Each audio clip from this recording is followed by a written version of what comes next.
This is the KD Frame Studio Bifold Futon.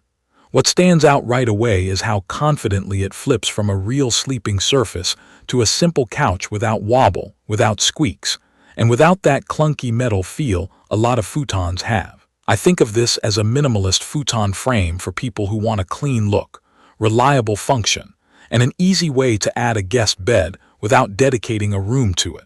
It makes sense for small apartments, home offices that sometimes need to host friends, and basement media spaces where you want seating most days and a real bed when someone stays over. If you like the idea of solid wood and you are okay choosing your own mattress, this fits that lane really well. The design is straightforward in the best way. It is an armless wooden frame with slats across the base and the back. The wood on mine arrived smooth and unfinished, which I actually prefer. I can leave it as is for a lighter, airy look, or I can stain or paint it to match other furniture. The edges are square but not sharp. I ran my hands across the parts while assembling, and I did not find any splinters or rough patches that would snag a blanket. There are no bulky mechanisms hanging underneath, so it has a clean profile even when you look from the side. The back locks into several positions using notches, and those notches matter more than you might think. They set the angle of the back when you want couch mode. When you drop it flat, a set of support feet folds down automatically so the bed section is supported across the whole length. One detail I really appreciate is that it is built in two main sections that connect with a single metal rod. The rod has a simple stop so it does not slip out on its own. That sounds small, but it makes the frame easier to move through a doorway or up a flight of stairs. You pull the rod, carry two lighter sections, and rejoin them in the room where you want it. There are also two small wheels on the back side of the frame. Tilt the whole thing up and you can roll it to adjust position without dragging it across the floor. I added felt pads to the feet on mine to protect the floor when it is down, and that has worked well. Setup was painless. I did the assembly solo at a relaxed pace. The parts are labeled, the bolt holes lined up, and I used a basic hand tool from my drawer. The frame comes together with bolts at the legs and that single rod that ties the two halves together. The most fiddly part was getting the hinges aligned so the back could slide into those notches cleanly, but it is not complicated. If you can assemble a basic bookshelf, you can handle this. When the last bolt was in, I checked for wobble and found none. Everything sat square on the floor with no rocking. Day-to-day use is where this surprised me. Switching from couch mode to bed mode takes me a few seconds. I lift the back slightly, clear the notch, and lower it until the support feet touch down. It lands with a solid thump, not a clang. Going back to couch mode is just as easy. I lift, feel it pass each notch, and set it at the angle I want. Because there are several notches, I can choose a more relaxed recline or a more upright position depending on what I am doing. The mechanism has enough friction that it does not kick out of place while you are moving it. You do want to keep your fingers clear of the hinge area, because like any convertible frame, there is a pinch point there. I did not find any sharp metal anywhere that could snag bedding. Comfort comes down to two things: the frame support and the mattress you put on it. The frame uses evenly spaced slats, so the weight is spread out. There is no center bar pressing through your back like the cheaper metal futons. I slept on it, my partner slept on it, and we have had guests on it for a couple of nights at a time. For a wooden frame, it feels solid and quiet. No squeaks when you roll over. The slats also allow air to move under the mattress, which helps prevent heat from building up when someone sleeps on it. Now, I made one choice that taught me a lesson. I first dropped a full-size conventional mattress on this frame because it was already in the house. It fits the platform when the frame is fully flat. But when I put the frame into couch mode, the mattress was too thick and too stiff to bend cleanly.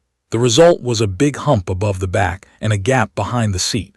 That gap is not a structural issue, but it means the seat did not sit flush against the back the way a proper futon mattress would. If I pushed and shaped it, I could make it look better, but every time someone sat down, the mattress wanted to spring back.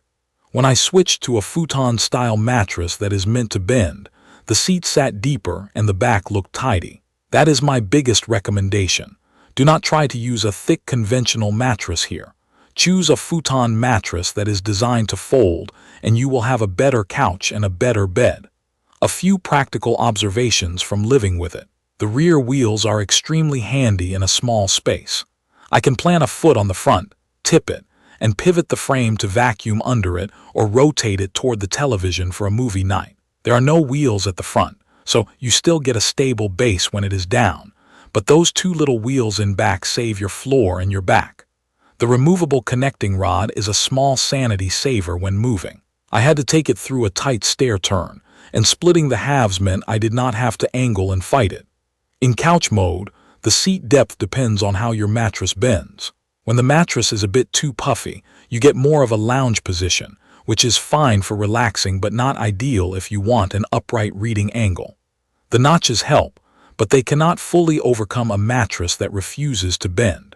With a proper futon mattress, the geometry makes more sense. The seat is deep enough to be comfortable, and the back has a steady angle that you can adjust a little. In bed mode, it feels like a platform bed. The slats distribute weight evenly, and the fold-out feet make the middle feel just as supported as the ends. I paid attention to noise during the night. No squeaks from the joints and no creaks from the slats. Because the frame is wood on wood, there is a very quiet, natural feel to it.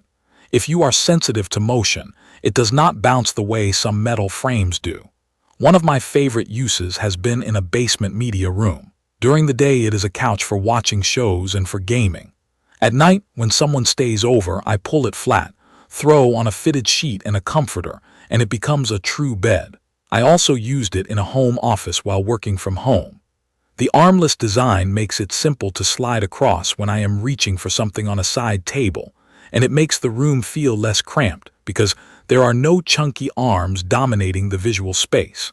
I have also used it for reading with the back in a slightly higher notch and a pillow behind my lower back. It is not a sink-in sofa. It is a firm, supportive seat that you can tune with a throw pillow. There are a couple of smart touches worth calling out. The unfinished wood is versatile. I tested a small spot with a walnut stain, and it absorbed evenly without blotches, which tells me I can customize this frame to match other pieces in the room. The multiple notches for the back give you real control over the angle instead of a single take it or leave it position. The two-piece build with that single rod connector is a thoughtful choice for people who move often or who like to rearrange rooms. And because there are no arms, you are not locked into a specific feel. You can add your own bolsters, you can place side tables close in, and you can stretch out without hitting a hard end. It is not perfect. With a thick or stiff mattress, couch mode looks messy and behaves like a spring fighting the frame. I solved that with the right futon mattress, and I would recommend avoiding a conventional mattress here. The armless design is a trade-off. It keeps the footprint small and the look clean, but you do not have a place to lean an elbow unless you add pillows. If you want that loungy sink-in feeling, this is not that. Also worth noting, those rear wheels are for small adjustments rather than long-distance moves. They roll fine across smooth floors, but they are not big casters. I also noticed that the locking notches for the back are not infinite. They cover a useful range, but if you are picky about exact angles, you will live within those preset steps. Even with those caveats, I have come away impressed. The KD Frame Studio Bifold Futon does exactly what I need it to do. It looks clean, it feels sturdy, it converts quickly, and it stays quiet.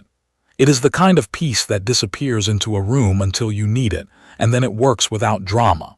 If you are outfitting a small apartment, a home office that doubles as a guest room, or a basement that needs flexible seating, this is a strong option as long as you pair it with a futon mattress that bends well. If you prefer an overstuffed sofa feel with arms and a deep recline, or if you are hoping to reuse a thick conventional mattress, you will be happier with a different style. For everyone else who wants solid wood, simple design, and dependable function, this is the one I would pick again.